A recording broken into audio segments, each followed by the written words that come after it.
Welcome back to the channel, everybody. We have some super bullish XRP news today. We have some super bullish Solana news.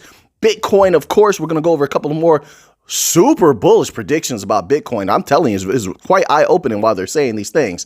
And I do believe that liquidity at some point will come out of Bitcoin because people are going to sell, period. Retail is going to sell, and it could possibly cause panic selling. Might get a little correction before Bitcoin goes up again. But like I said, I always believe there will be that extreme volatility. We have a lot of bullish news today. Let's jump into it right here. So guess who's talking about XRP in a bullish way again? Guess who's praising Ripple again? The IMF.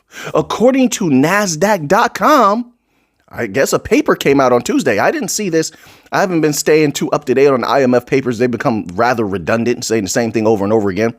But apparently a paper came out. And in that paper, they're praising Ripple. And what's the best thing Ripple has?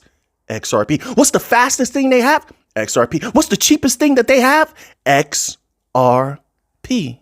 A little interesting that they're praising Ripple now. Well, they've done it before. They've done it in the past. Let's be clear. Stephen A. Smith, let's be clear. Ripple has had a great relationship with the IMF for a long time. They just, they keep it quiet. Don't nobody tell nothing. They keep it quiet. But they came, like the case is about to end. I'm telling you, folks, it's getting a little spooky. The case is about to end. Let's put it together. It's about to end at some point soon. Then you have a lot of Bitcoin maximalists getting super bullish on XRP. Then also you have a lot of these XRP whales have been going insane on XRP. And now you have the IMF saying, hey, Ripple is great. Ripple is global. They've been helping us. When have you ever heard the IMF talk like that? I haven't even heard them talk like that in the past. They're literally praising Ripple in this article. Go read the article for yourself. Make up your own mind. That's what I'm reading here. When they say something like Ripple has global reach and they've been helping us develop central bank digital currencies, that's praise. That's alluding to you being at an inferior place when it comes to these technologies and needing a superior company, mind, experience to be given to you, to teach you, to take you under tutelage. That's what that is. That's insanely bullish. Listen, so then they talk a little bit about the, the projects that Ripple has going with Palau. And once again, I want to throw in there, they talked a few times about its global reach. Now, they could have said a lot of different companies. A lot of these different companies work with the banks. Algorand works with the banks. Stellar works with the banks. Hedera definitely works with the banks.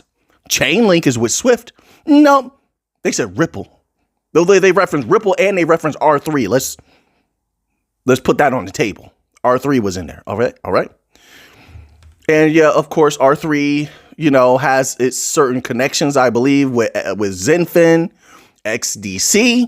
So I know the XDC people were probably super, super happy to hear that, right? That's what it says. It says the IMF highlighted sovereign stablecoins and the use of R3 and XRP blockchain. Listen, if Nasdaq.com got this wrong, that's on them. You take that up with them. But this is what they're saying. So I'm going to take them at their word for now. But everything should be investigated at all times. Everything should be looked up at all times. But this is what they're saying. OK. All right. So we're just analyzing what's in front of us. But that's super bullish. Can you imagine? So if they feel this way, and keep in mind, the IMF has been talking about, they've been drawing up these global plans for crypto regulation across the board that they're going to want everybody to enforce. Whether they do it or not, enforce it or not, I don't know. I don't have a crystal ball, folks. But if the IMF in the next year or two draws up these crypto regulations and everybody goes along with it, and the IMF have their ways about them. They have a lot of hooks in people. A lot of countries owe them because they gave them a lot of SDRs and they gave them a lot of loans. So they feel because of that, people will listen. They can move the earth when they want to. That's how they feel. So let's say that happens and you get crypto regulations across the board. Ripple is in the clear. Institutions are in the clear to use XRP, and they've already made their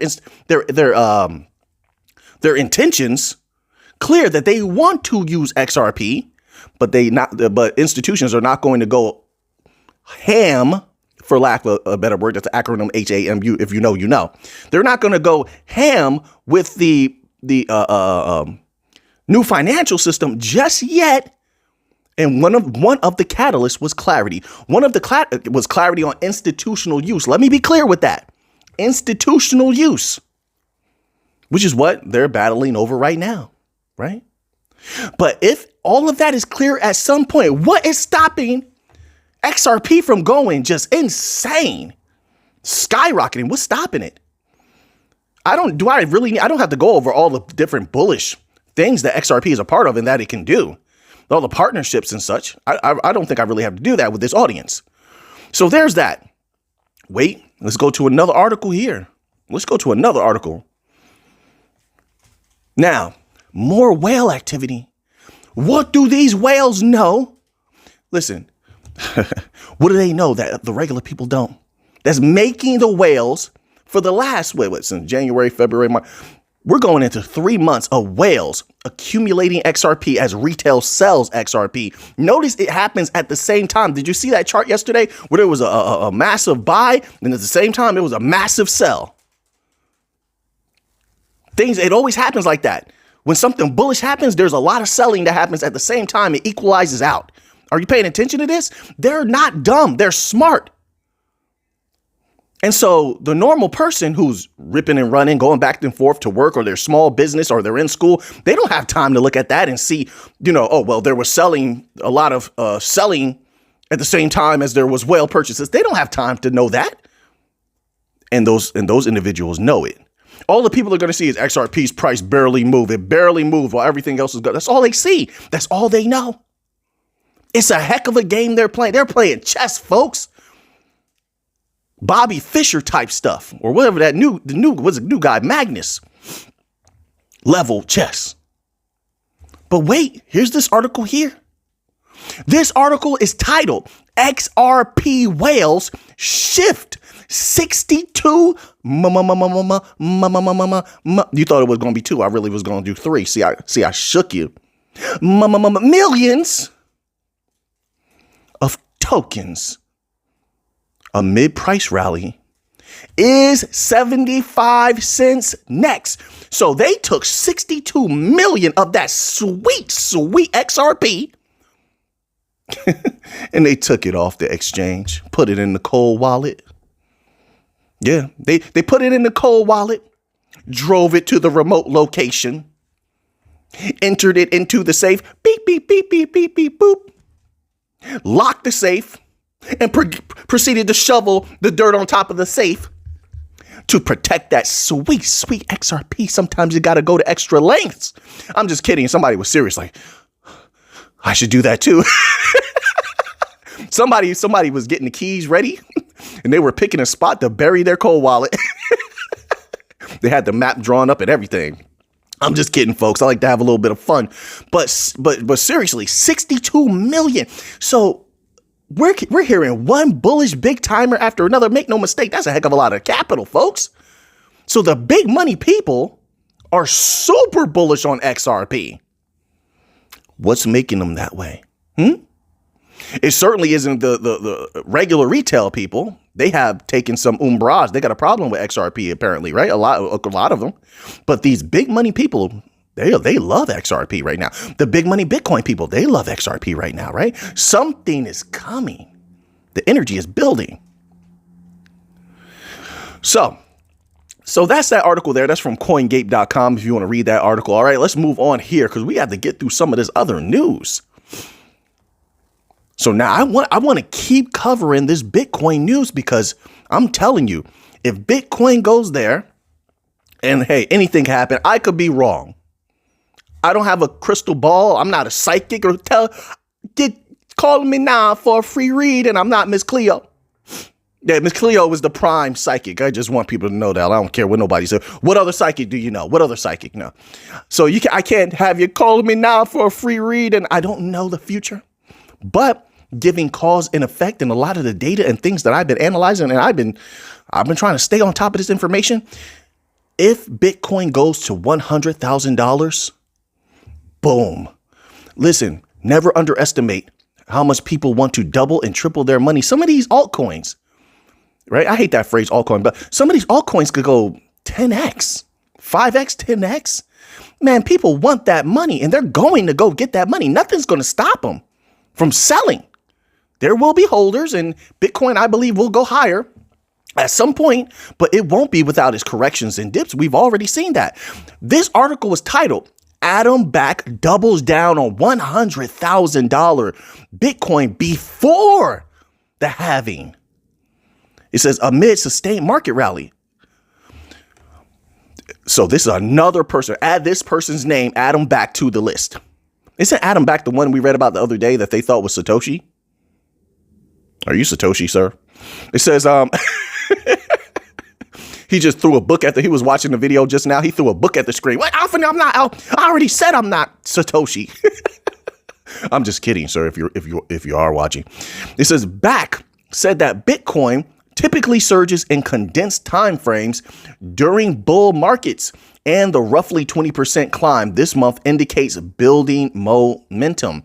It says Blockstream CEO Adam Back believes that Bitcoin is on track to hit $100,000 per coin on or before the halving.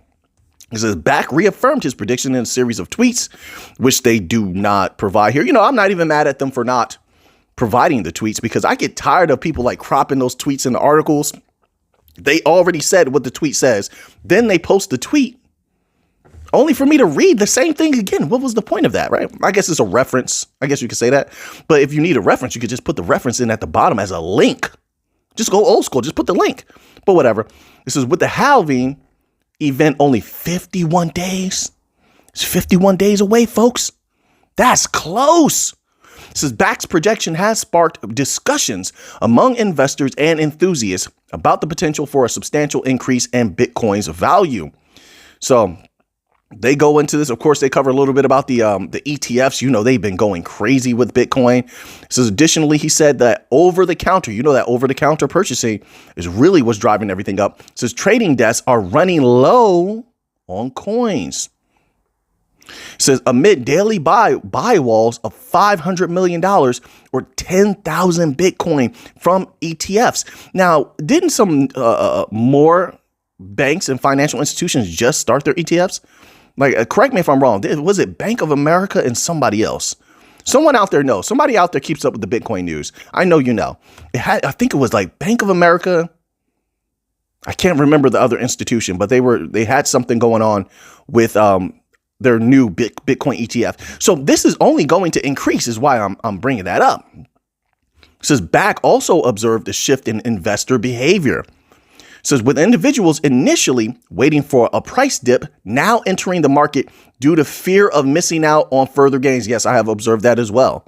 But once again, I don't think that these prices right now, like 60,000 to 63,000 or such, like 64,000, I don't think that's, I think they know that it can go much higher. I think everybody sees the writing on the wall. This time around is very, very different. You got the institutions flooding Bitcoin with money. And once again, you have people who need money. They are desperate, putting their money into Bitcoin as well, because they're hoping it's going to go higher and they can use that money in their day-to-day life. They could use a booster. It's not that different from the 2021 bull run. It really isn't. But I think it has the propensity, not a guarantee. It has the propensity to be bigger. Maybe it doesn't go that way, but maybe it does. But all the ingredients are there. So now let's move on here to this another article, one more Bitcoin article, because I'm telling you, and they're all saying around the same prices now. Before, it was wildly different prices they were giving. Some people were saying Bitcoin to 100,000, 200,000. Then you had like people saying Bitcoin to $1 million. You still have a few of those articles that come out every few days, but not as much. You have people saying $1 million. Then you have people saying $500,000. So what I've seen now is the average multiples of articles saying either 100,000 or 200,000. I think that's becoming what they believe is reasonable. right? So if it goes anywhere near that, not only will people who are holding Bitcoin, a lot of us, right? A lot of us stand to make some great capital off of Bitcoin. But once again, I feel like if it goes like before and that liquidity starts at some point, I'm not saying now, at some point begins to trickle out of Bitcoin, because people are not going to hold forever. They're not. And they have and most people have a few good crypto picks that they want to play in, right? And they think they could skyrocket. I believe it will trickle out at some point into other coins. We'll see if it happens. If it happens, it happens. We'll see. But it says this: hedge fund veteran and Skybridge Capital chief Anthony Scaramucci is predicting that Bitcoin hits a six-figure price tag in 2024. I would love for that to happen. Please let it happen. It says in a new interview with CNBC, Scaramucci says that based on historic precedent, the crypto king could go up around 300% after its halving event, which is slated for April, and will see miners' rewards cut in half. It says, quote, if you look at the last 14 years, you usually get a quadruple after halving, which then has huge implications for that article that we read before this one, where the person is saying that Bitcoin might go to 100,000 before the halving. Then you have Scaramucci saying usually you get a quadruple after halving. It says, and so Bitcoin right now is trading at 57,000. I'm not sure where it will be on or about April the 20th when the halving actually takes place. But let's say it's at $50,000. That would imply over 18 months from the halving, a $200,000 Bitcoin price. And of course, this is just this individual's opinion. It doesn't mean it's actually going there. But, we're trying to take in data and then we make our own minds up from there, right? It says Bitcoin is trading for $61,304 at the time of this writing. All right, so now let's move on because we have more bullish news. It says this: Coca-Cola, HBC Coca-Cola, to use Solana-based all-art verification system for staff qualifications. So even the companies building on Solana, using Solana, just their use of it, association with it, makes them extremely desirable to these big companies. And I said this before because we saw a lot of articles last year where these big companies just kept praising Solana. That was one of the things that made me bullish on Solana. It says All Art has partnered with Coca-Cola bottling arm to bring blockchain security to internal training certificates. Coca-Cola HBC, a leading bottling partner for the Coca-Cola Company, is leveraging blockchain technology to revamp its internal certificate verification process. Partnering with Solana-based platform AllArt, Coca-Cola HBC has adopted a secure blockchain system for issuing and verifying employee qualifications obtained through its Coca-Cola Digital Academy training program. All right, we're going to leave it there. Because we have another Solana article. There's a lot going on in crypto. There's so much news going on right now. It's just a matter of choosing what you want to report on, really. So these time periods are like a feast for researcher reporters, all right? If you're one of those. Now, if this website ever corrects itself, here we go. Okay. So this article says, Solana gaming project, Mixmob bags Stormtrooper NFT licensing rights.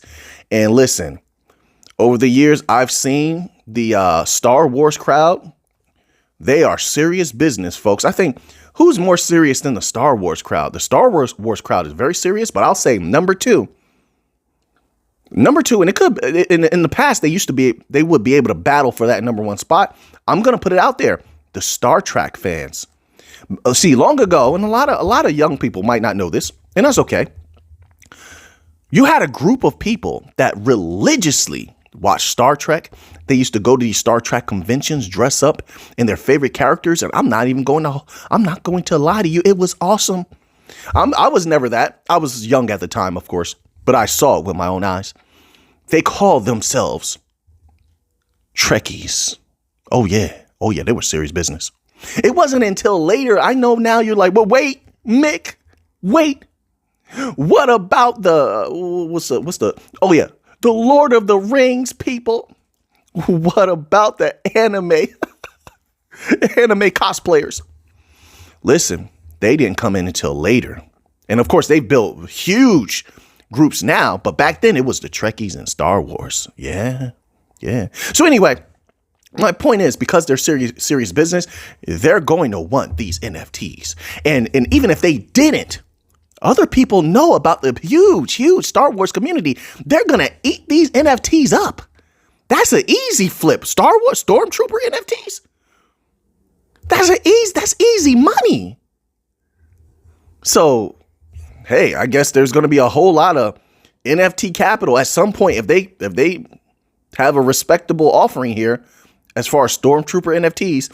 That should bring some good capital to Solana blockchain. That's how I'm looking at it, folks. It's all a money game. So I look at it as, is it going to make money or not? And I analyze why. I have to say why. You always have to have the why. What's the cause for the effect? Right. So it says this just a little bit here. It says Mixmob, a Solana-based gaming platform, acquired the licensing rights to the original Stormtrooper, which first appeared in the 1977 movie Star Wars: A New Hope. The license allows Mixmob to add the iconic character to its card racing game. Card?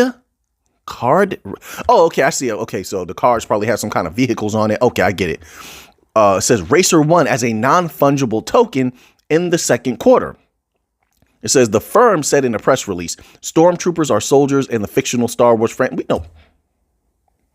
I want to ask you guys an honest question. See how they explain stuff like that? I want to ask you an honest question. Is there anyone, and it's not a bad thing at all, I just want to know, like, is there anyone that doesn't know about Stormtroopers? Star Wars is one of the most famous franchises on the planet.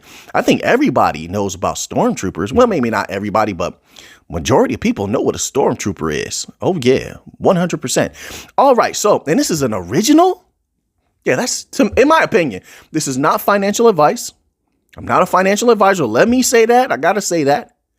On top of that, I don't know this company and I don't have anything to do with Solana. So let me put that out there. So there's not any kind of promotion of this thing here. I'm just saying it's a Stormtrooper.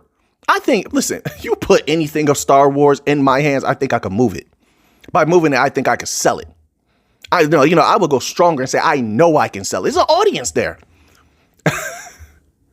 So anyway, it's built in. The audience is built in. Anyway, let's move on here. All right. So now we're going to move on here. We have 3 articles, but I'm going to close the video out soon here today. All right. So we have another Bitcoin article, but this involves the U.S. government. We have a debt article. Then we have a Cardano article. You know what? We're going to keep it all the way crypto today. Let's end off with Cardano because Cardano, I'm super bullish on Cardano into the future. Once again, even though I don't have any Cardano right now, but I remember what it did in the first bull run and it made great gains for a lot of people. And I think it can do it again.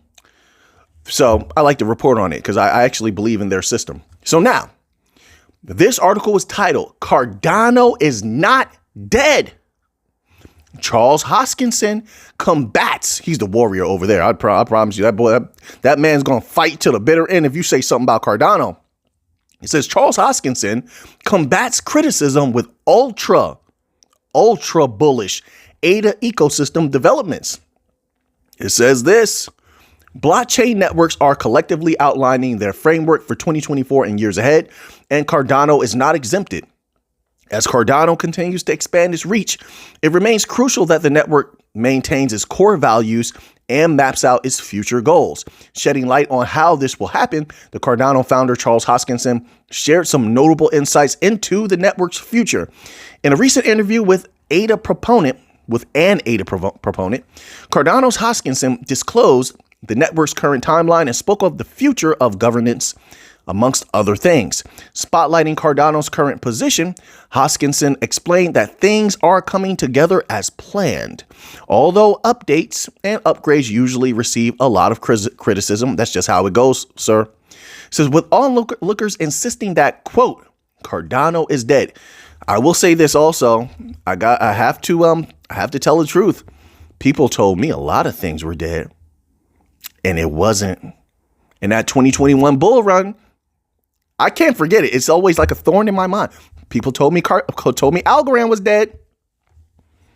Go look at the beginning of that 2021 bull run and look at how high Algorand went and how many times it went high.